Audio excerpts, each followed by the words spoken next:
Hello दोस्तों, अगर आप हमारे चैनल हॉरिबल संडे से पहली बार जुड़े हैं तो आप हमारे चैनल को सब्सक्राइब कर लीजिए, जिससे आने वाली वीडियो आप तक सबसे पहले पहुंच सके।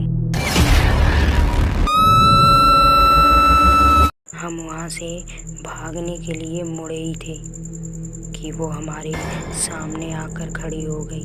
उसकी आधी गर्दन का मांस निकला हुआ था, पूरा शरीर खून से सना था। उसकी आंखें एकदम सफ़ेद थीं।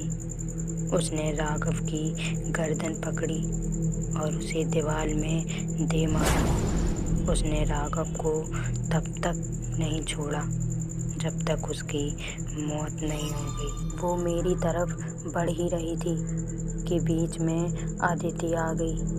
उससे पहले वो आदिति को पकड़ती, आदिति ने उसे एकदम जकड़ लिया। रागिनी बिचौली की आत्मा आदिति को दूर हटा रही थी और जोर जोर से चिल्ला रही थी। उसने आदिति के पीठ में नाखून घोंप दिए थे। मुझे समझ नहीं आ रहा था कि ऐसा क्यों हो रहा है। तभी मेरी नज़र आदिति के गले पर पड़ी। उसने भगवान का लॉकेट पहन रखा था।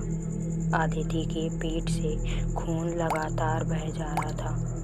वो मुझसे चिल्ला चिल्ला कर कह रही थी, शालिनी, तुम यहाँ से चली जाओ, लेकिन मैं तुम्हें छोड़कर नहीं जाऊँगी।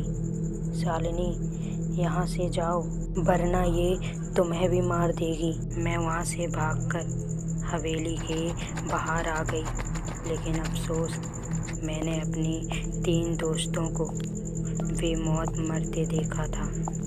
मैं एक पहली लड़की थी जो इस हवेली से जिंदा वापस आई थी। लोगों का कहना है आज से लगभग 200 साल पहले रागिनी बिचौली नाम की लड़की उस हवेली में नाचा करती थी। वो इतनी सुंदर थी कि आसपास के लोगों का तो छोड़ो, दूर दूर से लोग उसकी सुंदरता के दीवाने बन के आते थे।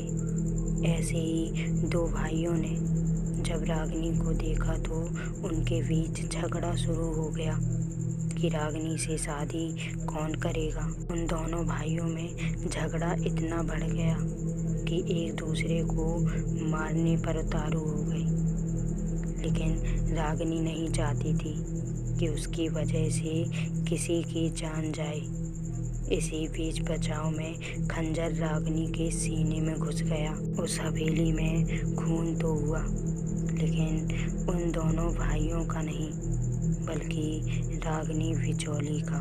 तब से रागिनी की आत्मा को कभी हवेली की खिड़की पर तो कभी छत पर किसी का इंतजार करते हुए देखा गया है। कभी कभी तो हवेली से पायलों की आवाज़ गांव वालों को साफ सुनाई देती है। आज तक किसी को नहीं पता कि वो लोगों को क्यों मार रही है। यहाँ तक कहा जाता है कि रागिनी की आत्मा बच्चों तक को भी अपना शिकार बना लेती है।